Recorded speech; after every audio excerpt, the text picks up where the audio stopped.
Hello, welcome to another episode of The Dans. I'm Dan McKay. I'm a reporter with the Albuquerque Journal, and I'm here with my colleague Dan Boyd, the Capitol Bureau Chief for the Journal. We're wrapping up our first week covering the session. It's been a pretty exciting week. We had the State of the State address. We had some committee reshuffling. Legislation is already starting to kind of get its first hearing. So what did you see this week, Dan? We've had some news on the committee chairmanship front, but also the governor sort of set the agenda. Well, I'm just glad you're letting me talk a little bit this week, and like last week. As you mentioned, it's been off to a pretty busy start. Starting to ramp up. The governor, Michelle Lujan Grisham, gave her State of the State address on Tuesday, laid out a lot of her priorities, talked a lot about the state's kind of economy, also about her early childhood proposals, college proposals, education funding. A lot of ground to cover, a pretty ambitious agenda. But I think we're going to start next week seeing some of those bills get hearings in their first committees. Also, there are at least two new committee chairs in the Senate. Senator Joseph Cervantes is the new chairman of the Judiciary Committee. Senator Liz Stefanik in the Conservation Committee.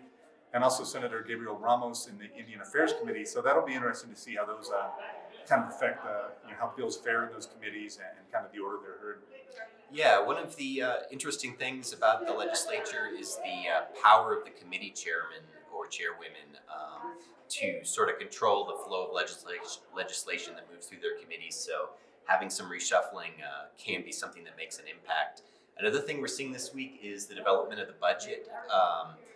I wrote this week about how there are thousands of New Mexico families who are waiting years for developmental disability services, and this legislative budget proposal, it's also endorsed by the governor, includes a lot of money to help try and address that. Advocates said it would be an unprecedented investment, essentially, in helping people with developmental disabilities in New Mexico. That was pretty interesting.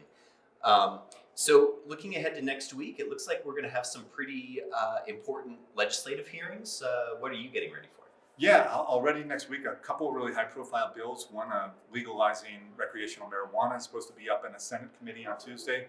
We're also hearing that a bill called the Red Flag Gun Law that's fairly controversial about allowing firearms to be temporarily taken away from dangerous individuals.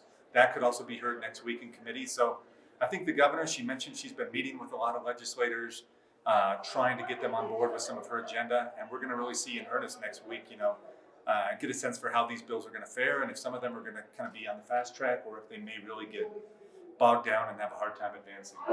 Yeah, it's going to get pretty important fast. A lot of these controversial bills are starting on the Senate side of the legislature, where it's been where there have been some rural legislators who are a little more conservative, and they may push back on some of the governor's priorities. We'll see.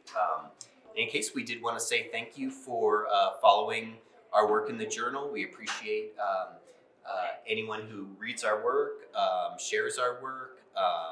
If you want to subscribe to the Journal, it's a great way to support local journalism.